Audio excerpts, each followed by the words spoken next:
makig-istorya ko ninyo. Think God was somewhere else when the typhoon hit. Puro patay na asdalan. Hantod karon. Mga tao, wala elektrisidad, way pagkaon, way tubig, ang tanang patay na asdalan, ang mga tao gatanaw nila sa langit. I really do not know. The president had been there. Marrowas was there. A state of calamity is not enough. There has to be a state of emergency because there is no local government functioning. Yung inaasahan nila na police, army, pati mga social workers, taga-gobyerno, lahat sila biktima, lahat sila may patay. Pati police, pati army doon patay. So there is no city government functioning. Hindi naman ako nag-ano, pero as a Filipino, I have to say something. Ang mga patay na sa dalan,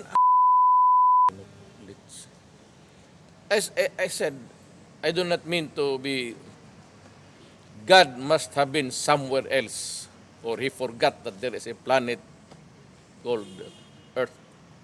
Hindi ko malaman kung iiyak ako.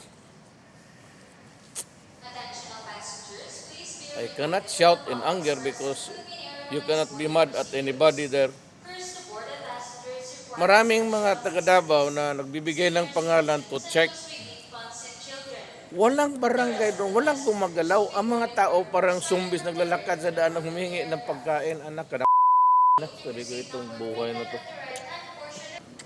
Pulis na nga to, uniforme, patay. But pasabot, ang tanang tao nga to, di makabuhat sa ilang trabaho, kay biktima silang tanan. Kasi nga, you have to, Capitol, you have to help. Wa sila kibaw eh. Sila mismong silingan, wa sila nangamatay ng Pilipino, atuan ninyo. Kasi pagkaon na lang.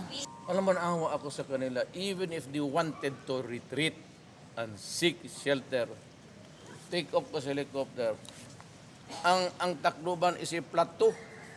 Patag ayo ang bukid. It's about mga 50 kilometers mudagan sila. Wa sila kadaganan. Anak plat yun ba? So wala gid sila yung mga tuwan. Ang katong akong gipada tong the other night, they were arrived Tacloban just this afternoon because they had to negotiate their way and may na sila nagdaman sila dan. Ang atong 911 kompleto na i-cutter.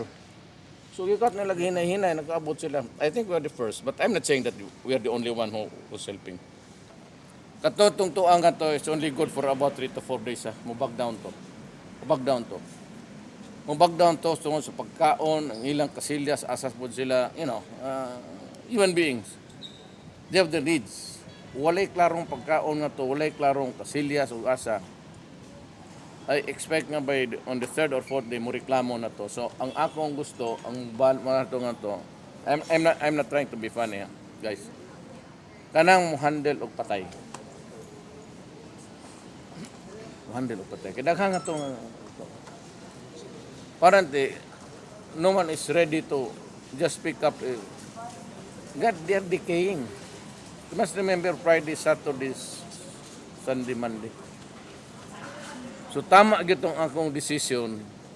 Friday, Saturday, pagtan-aw na ko, Stevie, ingnan tamong, I told the Davaoenos, the city residents, we have to help. Maski na papano, kasi ano kalit, we have to help.